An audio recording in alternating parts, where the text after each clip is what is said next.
नमस्कार, आप देख रहे हैं प्रदेश का सबसे भरोसेमंद news channel India news Haryana. मैं हूं आपके साथ नलिनी पांडे और वक्त हो गया फटाफट 100 का। नेताजी सुभाष चंद्र बोस की आज 125वीं जयंती। प्रधानमंत्री नरेंद्र मोदी ने नेताजी के पराक्रमों को याद करते हुए उन्हें नमन किया। पीएम मोदी ने अपने ट्विटर हैंडल पर लिखा है कि महान स्वतंत्रता सेनानी और भारत माता के सच्चे सपूत नेताजी सुभाष चंद्र बोस को उनकी जन्म जयंती पर शत शत नमन। कृतज्ञ राष्ट्र देश की आजादी के लिए उनके त्याग और समर्पण को सदा याद रखेगा। राष्ट्रपति रामनाथ कोविंद ने उन्हें श्रद्धांजलि अर्पित करते हुए लिखा है कि उनके अदम्य साहस और वीरता के सम्मान में पूरा राष्ट्र उनकी जयंती को पराक्रम दिवस के रूप में मना रहा है। नेताजी ने अपने अनगिनत अनुयायियों में राष्ट्रवाद की भावना का संचार किया।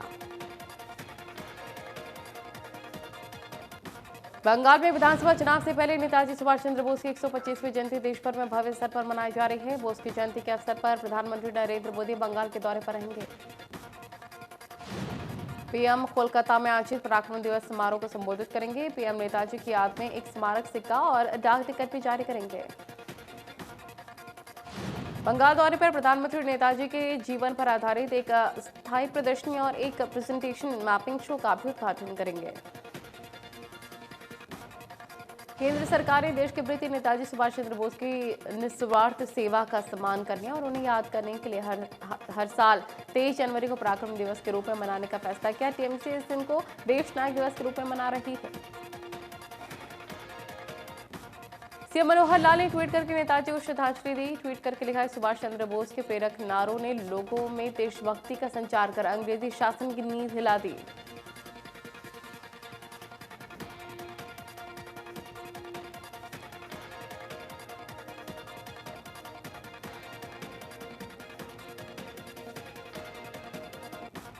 सिरसा में नेताजी सुभाष चंद्र बोस की 125वीं जयंती धूमधाम के साथ मनाएगी। सुभाष चंद्र बोस पर उनकी प्रतिमा पर शहर के गणमान्य लोगों ने पुष्प अर्पित कर श्रद्धांजलि दी। हरियाणा तरुण संघ के संस्थापक सदस्य ने बताया कि 1969 में जब से नेताजी की प्रतिमा स्थापित की गई थी, तब से उनकी जयंती धूमधाम के साथ मनाई जा रही है। नेताजी से युवाओं को प्रेरणा लेनी चाहिए। असम के शिवसागर में प्रधानमंत्री मोदी ने 1,06,000 असम के भूमिहीन लोगों को इस जमीन का पट्टा दिया है। इस मौके पर पीएम ने वहां एक जनसभा को संबोधित किया और कहा कि धरती हमारी माता के समान है। पीएम मोदी ने कहा कि पिछली सरकारों ने भूमिहीनों को जमीन देने में कोई रुचि नहीं दिखाई, लेकिन इस सरकार में 2.25 लाख परिवारों को जमीन के पट्टे दिए गए हैं और अब 1 लाख परिवार इसमें और जुड़ गए। प्रधानमंत्री नरेंद्र मोदी ने कहा है कि अब इन परिवारों को भी किसान सम्मान निधि का लाभ मिलेगा और उनके खातों में सीधे पैसे ट्रांसफर होंगे। ये परिवार इस जमीन के एवज में बैंकों से लोन ले सकते। पीएम मोदी ने कहा कि आत्मनिर्भर भारत के लिए और असम और पूर्वोत्तर का तेजी से विकास जरूरी है। केंद्र और राज्य का डबल इंजन पिछले 4 वर्षों से असम के घर में पानी पहुंचाने की कोशिश कर रहा है। पीएम मोदी ने कहा कि लोगों का आत्मविश्वास तभी बढ़ता है जब घर परिवार में भी सुविधाएं मिलती हैं। आज असम की करीब 35 लाख गरीब बहनों की रसोई में उज्ज्वला का गैस कनेक्शन है। पीएम मोदी ने कहा है कि सबका साथ सबका विकास सबका विश्वास के मंत्र पर चल रही हमारी सरकार असम के हर हिस्से में हर वर्ग को तेजी से विकास का लाभ पहुंचाने में जुटी है। पीएम ने कहा है कि बीते 6 सालों से असम सहित पूरे नॉर्थ ईस्ट की कनेक्टिविटी और दूसरे इंफ्रास्ट्रक्चर का अभूतपूर्व विस्तार भी हो रहा है, आधुनिक भी हो रहा है। पीएम मोदी ने कहा कि ऐतिहासिक बोडो समझौते से अब असम का एक बहुत बड़ा हिस्सा शांति और विकास के मार्ग पर लौट आया है। मुझे विश्वास है कि अब बोडो टेरिटोरियल काउंसिल विकास और विश्वास के एक नए प्रतिमान स्थापित होंगे।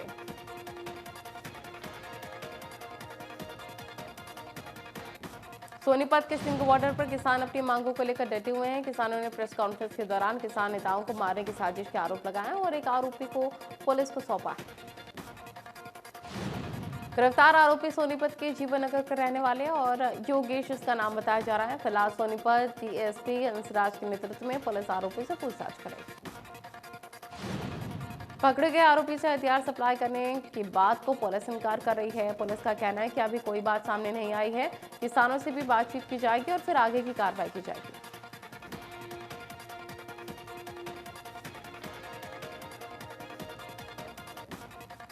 किसानों ने जिस लड़के योगेश को पकड़ा उसका वीडियो वायरल हो रहा है। वीडियो में वो कह रहा है कि किसानों ने उसके साथ मारपीट की और जबरदस्ती एक झूठी कहानी बनवाई।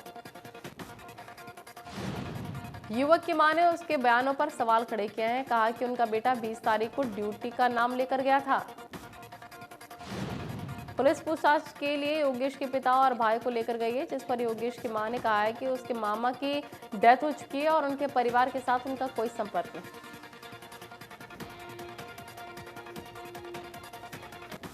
कुंडी बॉर्डर पर संदिग्ध व्यक्ति के पकड़े जाने पर सीएम मनोहर लाल ने कहा है कि अभी पुलिस की जांच चल रही है। जांच के बाद पूरा मामला सामने आएगा।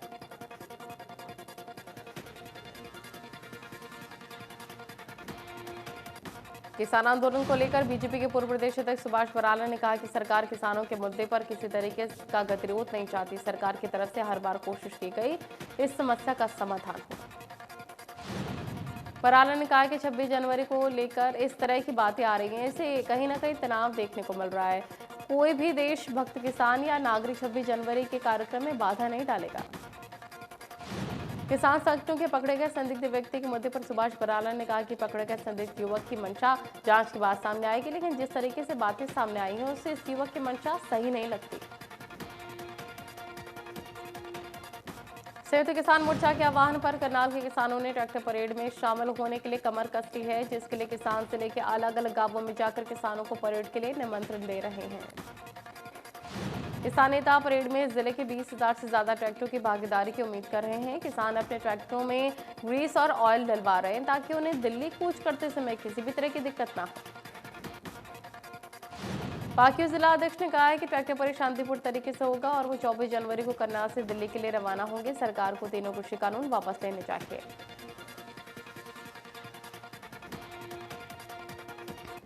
किसान आंदोलन में सांगवान खाद्य 40 के प्रधान और चरखी दादरी के बीजेपी समर्थक निर्दलीय विधायक सोमवीर सांगवान किसानों को समर्थन देने पहुंचे।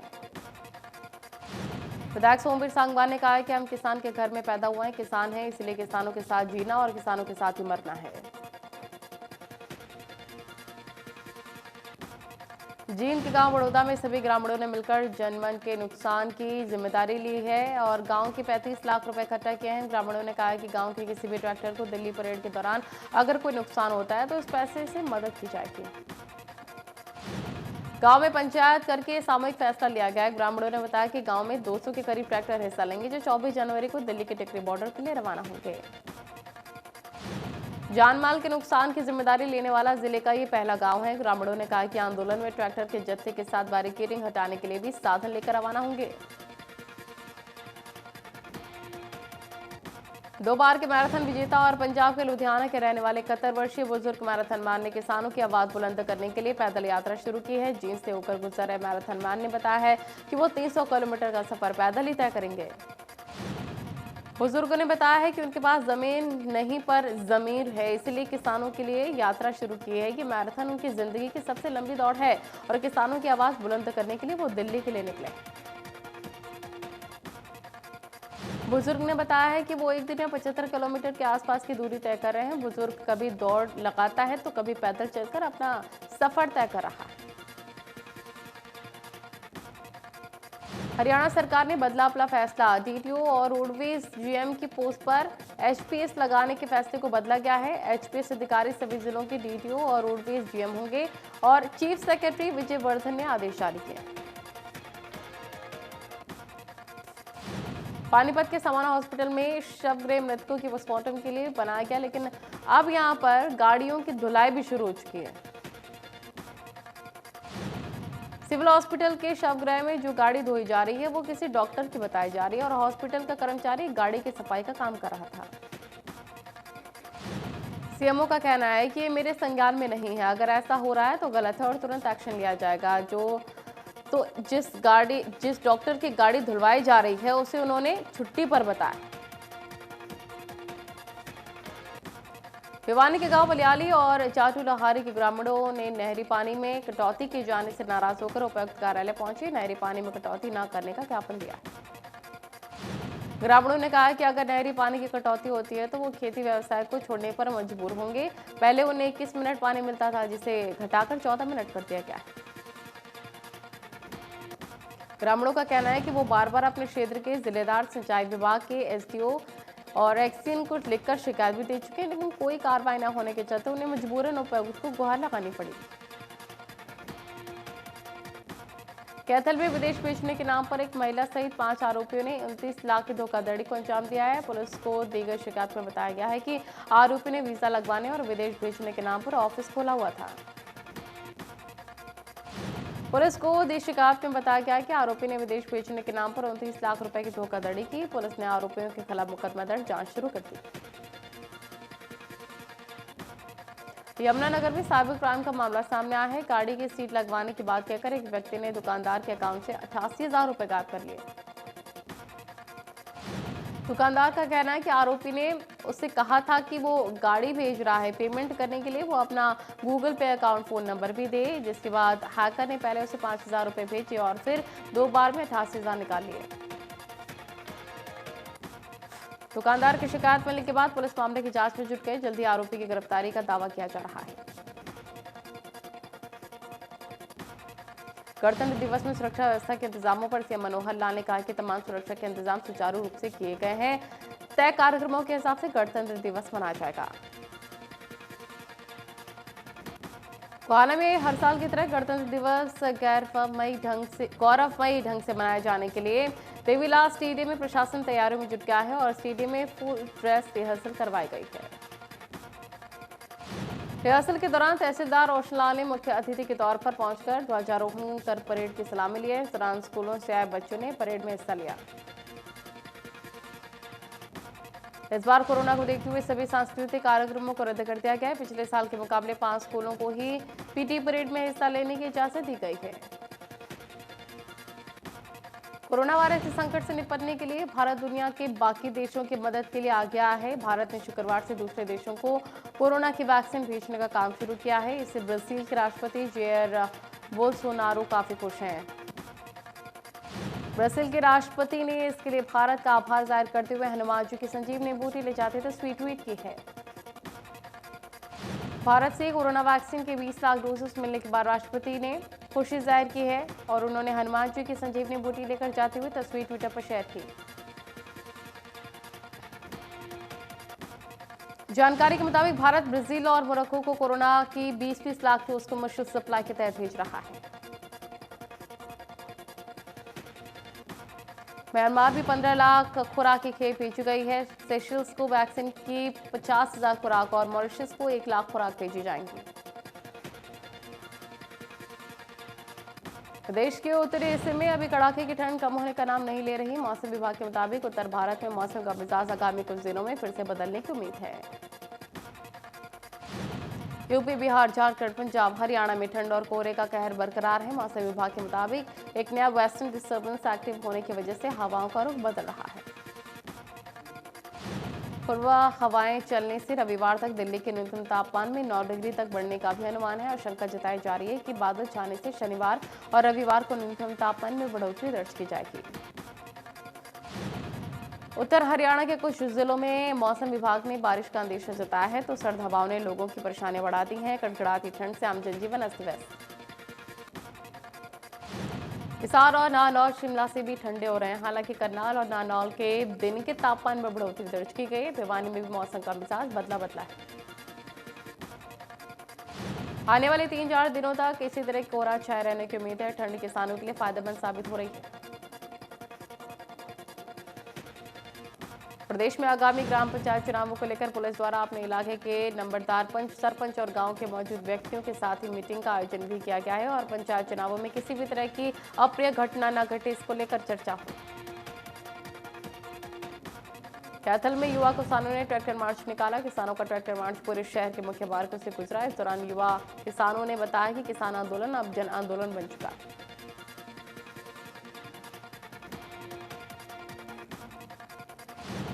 वही 26 जनवरी को ट्रैक्टर मार्च को लेकर किसान लगातार तैयारियों में जुटे। लगातार ट्रैक्टर पंजाब से दिल्ली की तरफ जा रहा है। पंजाब के अमृतसर और तरन तारण में करीब 2000 ट्रैक्टर दिल्ली की तरफ गए। कैथल चेन रोड पर ओवरलोड वाहनों की चेकिंग की जा रही है और परिवहन प्राधिकरण की गाड़ी का पीछा कर व्हाट्सएप के जरिए लोकेशन ट्रैक किए जा रहे हैं। पुलिस को दी शिकायत में बताया गया है कि टीम कैथल जींद हाईवे पर ओवरलोड वाहनों की चेकिंग कर रही थी और इसी दौरान उन्हें शक हुआ कि कोई मोटरसाइकिल सवार उनकी गाड़ी का पीछा कर रहा है। मौके पर युवक को टीम ने दबोचा। अंबाला में एक ही दिन में हुई ब्लाइंड मर्डर और पेट्रोल पंप पर लूट की वारदात को पुलिस ने महज 24 घंटे में सुलझा दिया। पुलिस के मुताबिक हत्यारे और मृतक एक ही फ्रेंड के हैं, कॉमन। चरखी दादरी के पुराने शहर के सुभाष चौक गुरुद्वारे के पास 19 वर्षीय युवक को गोली मारकर घायल कर दिया गया। हमलावर युवक वारदात को अंजाम देकर फरार। पता चलने के बाद परिजन घायल युवक को चरखी दादरी के सामान्य अस्पताल में ले गए। वहां उस युवक को रोहतक पीजीआई रेफर किया गया। पुलिस फिलहाल जांच कर रही है। पलवल पुलिस ने मजदूर की बेटी को बरामद कर दोनों आरोपियों को गिरफ्तार कर लिया है। अपहरण में प्रयोग की गई बाइक बरामद। पुलिस ने मामले में नाबालिग के बयान के बाद अदालत के आदेश पर अपहरण के साथ गैंगरेप और पोस्को एक्ट के तहत कार्रवाई शुरू की। पलवल में बुजुर्ग पर जान से मारने की नियत से गोली चलाने वाले आरोपी भतीजे को पुलिस ने गिरफ्तार कर लिया है। पुलिस ने आरोपी को अदालत में पेश करके 1 दिन के पुलिस रिमांड पर भेजा। रिमांड के दौरान आरोपी से वारदात में प्रयोग किए गए अवैध देसी कट्टे बरामद कर लिए हैं। पूछताछ के दौरान आरोपी ने पुलिस को बताया कि उसने अपने चाचा की जमीन को हड़पने के लिए उस पर गोली चलाई थी। हिसार के अस्पताल में बड़ी लापरवाही सामने आई है। आंखों में टेढ़ापन का इलाज करवाने आए एक 4 साल के बच्चे की इलाज के दौरान मौत हो गई, जिसके बाद अस्पताल की तरफ से कोई जवाब देने वाला नहीं था। बच्चे की मौत आखिर हुई कैसे? ऑपरेशन के लिए दी गई बेहोशी की दवा की मात्रा अधिक होने के कारण बच्चे की मौत हो गई। बच्चे की मौत के कारण अस्पताल के बाहर हंगामा बरप गया। सैकड़ों लोगों की गुस्साई भीड़ ने सड़क पर जाम लगा दिया। हरी पुलिस बल ने गुस्साई भीड़ को किसी तरह से काबू में रखा। फिर भीड़ ने पथराव कर दिया और पुलिस ने थोड़ा बल का प्रयोग किया। बाद में पुलिस अधीक्षक बलवान सिंह राणा के पहुंचने पर परिजनों और रिश्तेदार शांत हुए। फरीदाबाद पुलिस का एक मानवीय चेहरा देखने को मिला। सूरजकुंड एडिशनल एसएचओ राजेश पाकड़े ने अपने सहयोगियों के साथ रावली के पहाड़ियों पर बंदरों को खाना खिलाया। भिवानी सीजीएम ने बाल सेवा आश्रम का दौरा कर बच्चों को दी जा रही सुविधाओं का जायजा लिया। बाल सेवा आश्रम के निरीक्षण के दौरान प्रबंधन समिति को आवश्यक निर्देश दिए गए। उन्होंने कहा कि बच्चों के लिए खाने पीने के विशेष ध्यान रखें और स्वास्थ्य की नियमित जांच कराई जाए। निरीक्षण के दौरान सीजीएम ने सोने के कमरे और शौचालय की सफाई व्यवस्था की जांच भी की और उन्होंने बच्चों की स्वच्छता व्यवस्था पर विशेष ध्यान देने को कहा। पीएम मोदी ने युवाओं को संबोधित करते हुए कहा कि आप सिर्फ अपने फ्यूचर के लिए नहीं, देश के फ्यूचर के लिए भी काम करें। पीएम ने वोकल फॉर लोकल पर जोर दिया। उन्होंने कहा कि ये युवा जोश ही है जो कि देश की क्षमता का नतीजा है कि कोरोना वायरस से प्रभावी रूप से देश लड़ पाया है। आज भारत में बनी कोरोना वैक्सीन विश्व भर के देशों को सुरक्षा कवच दे रही है। कैथल में आंगनवाड़ी वर्कर और हेल्पर यूनियन की महिलाओं ने जिला सचिवालय पर पहुंचकर धरना प्रदर्शन किया और सचिवालय में रोष व्यक्त किया। उन्होंने अपनी मांगों का मांग पत्र प्रधानमंत्री के नाम सौंपा है। उन्होंने बताया कि सरकार 3 कृषि कानून वापस ले। उनकी लंबित मांगे हैं जैसे कि आंगनवाड़ी केंद्रों का किराया देना, कच्चे कर्मचारियों को पक्का करना जैसे तमाम मांगे। सीआईए सिरसा पुलिस ने गाड़ियों के फर्जी आरसी बनाने वाले शातिर गिरोह का पर्दाफाश किया है। सीआईए सिरसा पुलिस ने गिरोह के मुख्य सरगना को काबू करने में बड़ी सफलता हासिल की। डीएसपी कुलदीप सिंह पेरीवाल ने बताया कि पकड़े गए आरोपी ने पहचान सुनील कुमार और आशु सुभाष नगर रोहतक के रूप में हुई है। फिलहाल पुलिस ने आरोपी से 17 गाड़ियां बरामद की। पुलिस का दावा है कि अभी जांच में सैकड़ों गाड़ियां बरामद की जाएंगी जिनकी फर्जी आरसी भी बनी है। और डीएसपी ने बताया कि रिमांड के दौरान गिरोह से जुड़े अन्य आरोपियों को काबू किया जाएगा और फर्जी गाड़ियों की बरामदगी की जाएगी।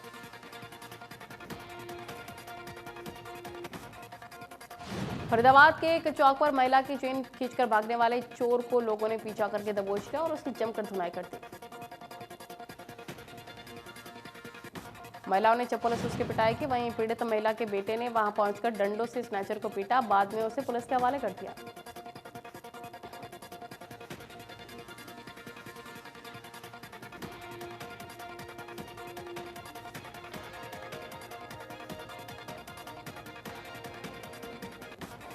दिल्ली में गणतंत्र दिवस पर आयोजित होने वाली ट्रैक्टर परेड को लेकर किसान जिले के अलग अलग गांवों में जाकर किसानों को दिल्ली में होने वाले परेड के लिए निमंत्रण दे रहे हैं ताकि ट्रैक्टर परेड में ज्यादा से ज्यादा लोग जुड़ सकें।